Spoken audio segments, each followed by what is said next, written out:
প্রিয় দর্শক, আজকে আমরা শুরু করব এমন একটি বিষয় যেটা নতুন প্রজন্মের জন্য খুবই গুরুত্বপূর্ণ এবং দরকারি।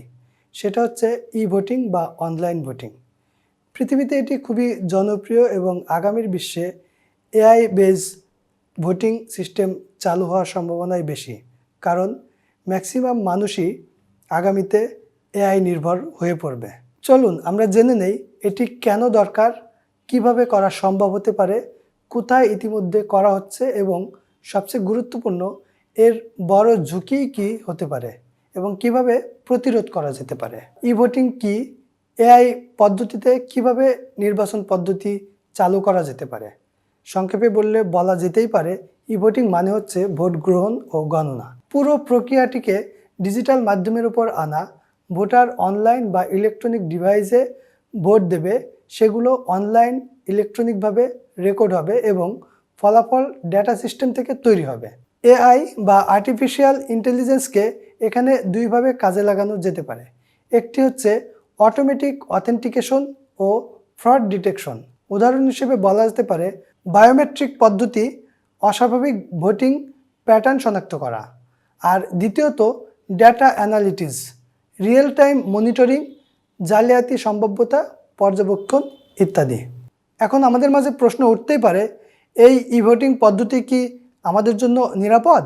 উত্তর হ্যাঁ অথবা না, দুটোই হতে পারে, কিন্তু এটি নির্ভর করতে পারে আমাদের ডিজাইনের উপর, নিরাপত্তা স্তরের উপর এবং অধিবাসীদের আস্থার উপর।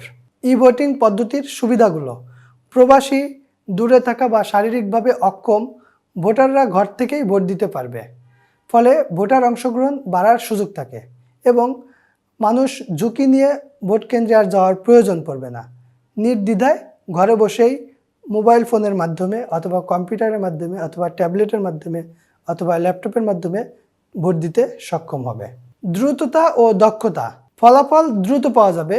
ম্যানুয়াল গণনার যে বহুবিধ ধাপে সময় লেগে যায় তা অনেকাংশেই কমে যাবে।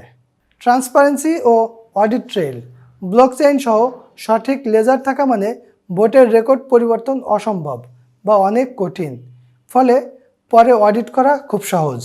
ফ্রড বা ভুয়া শনাক্তকরণে এআই সহায়তা, অস্বাভাবিক প্যাটার্ন, একাধিক লগ ইন বা অদ্ভুত টাইম জোন ভিত্তিক ভোটিং শনাক্ত করা যায়। দীর্ঘমেয়াদে এর খরচ কম হতে পারে, যেমন কাগজপত্র, পোস্টিং, প্রচুর ম্যানপাওয়ার ইত্যাদি কমে যাবে, তবে প্রাথমিক বিনিয়োগ বেশ বড় অঙ্কের লাগতে পারে। এসব সুবিধা বাস্তবেই অনেক আকর্ষণীয়, কিন্তু প্রতিটি সুবিধার সঙ্গে ঝুঁকি জড়িত, সেটা আজকের মূল বক্তব্য।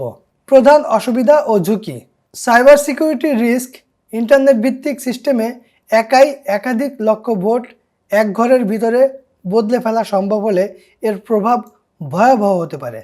নিরাপত্তা ব্যর্থ হলে জাতীয় নির্বাচনের বিশ্বাসযোগ্যতা শূন্যে নেমে আসতে পারে।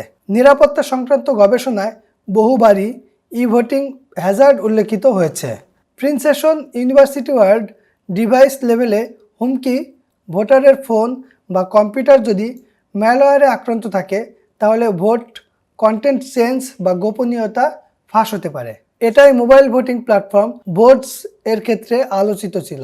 MIT news state scoop: digital বিভাজন বা ডিজিটাল ডিভাইড, প্রত্যেকে ইন্টারনেট বা স্মার্ট ডিভাইস ব্যবহার করতে পারে না। গ্রামীণ অঞ্চলের প্রবীণরা বঞ্চিত হতে পারে। অপারেবিলিটি ও সার্ভার ডাউন, ডিডিওএস আক্রমণ, নেটওয়ার্ক কনজেনশন, এগুলো নির্বাচনকে প্যারালাইজ করতে পারে। বিশ্বাস ও স্বীকৃতি: জনগণের আস্থা না থাকলে ফলাফল মেনে নেওয়া হবে না, তাই স্বচ্ছতা, ওপেন সোর্স কোড ও স্বাধীন অডিট অপরিহার্য।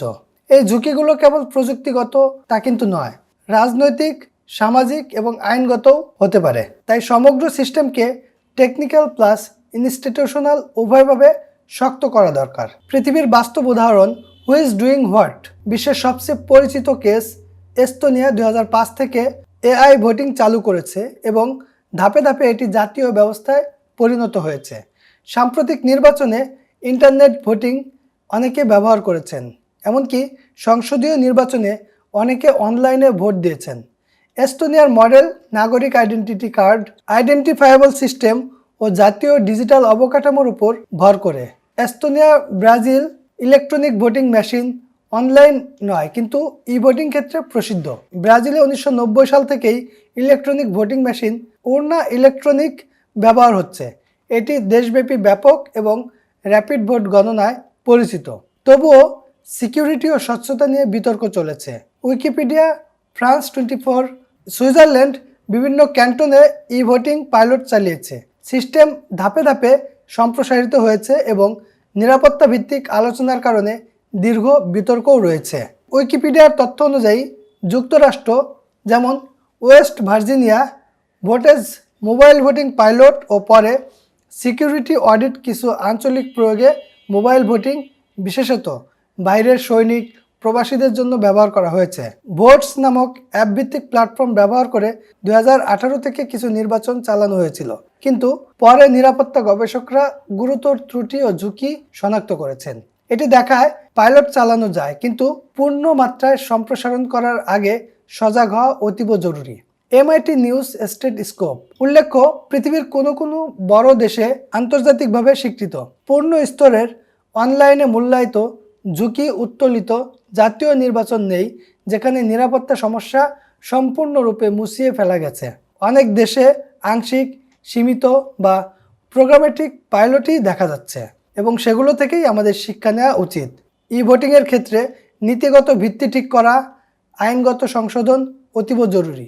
ই ভোটিং বৈধ করা, ইলেকট্রনিক রেকর্ডের আইনি স্ট্যাটাস নির্ধারণ করা, স্বাধীন রেগুলেটরি বডি ও অডিট টিম তৈরি করা, যেমন ইনফ্রাস্ট্রাকচার ও ডেটা প্রস্তুতি, ভোটার রেজিস্টার হালনাগাদ, NID প্লাস বায়োমেট্রিক পদ্ধতি নির্ধারণ করা, জাতীয় ডেটা সেন্টার ও ব্যাকআপ নেটওয়ার্ক রেডান্সি, প্রযুক্তি পাইলট, ছোট পৌরসভা বিশ্ববিদ্যালয়ের নির্বাচনে পাইলট চালানো যেতে পারে, স্বাধীন সাইবার অডিট ও পাবলিক পেন টেস্টিং, নিরাপত্তা বাড়ানো ও ওপেন সোর্সিং সিস্টেম কোড বাইরে প্রকাশ, ব্লকচেইন লেজার ও end to end encryption, multifactor authentication, NID plus OTP ও বায়োমেট্রিক, স্কেলিং ও সামাজিক গ্রহণযোগ্যতা বাড়ানো, গণসচেতনতা প্রশিক্ষণ এবং স্মার্ট কিওস্ক স্থাপন যেখানে অনলাইন অ্যাক্সেস নেই, পেপার অফলাইন ব্যাকআপ যাতে ইলেকট্রনিক ফলাফল যাচাইযোগ্য হতে পারে, নিয়মিত পরিদর্শন ও আপডেট প্রতিটি নির্বাচন পরবর্তী স্বাধীন কনসালটেশন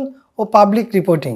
নিরাপত্তা কৌশল, ব্লকচেইন লেজার, প্রতিটি ভোট একবার রেকর্ড হলে সেটি বদলানো অনেক কঠিন, মাল্টিফ্যাক্টর ও বায়োমেট্রিক ভেরিফাই ভোটারের পরিচয় নিশ্চিত করতে একাধিক স্তর থাকা জরুরি, পাবলিক পেন টেস্টিং ও ক্রিপ্টো অডিট, ওপেন সোর্স হলে তৃতীয় পক্ষের লেভেল ওয়াইজ যাচাই সম্ভব, অফলাইন রিডান্সি ও পেপার ব্যাকআপ, প্রযুক্তি ব্যর্থ হলে কাগজে ভেরিফিকেশন থাকা জরুরি।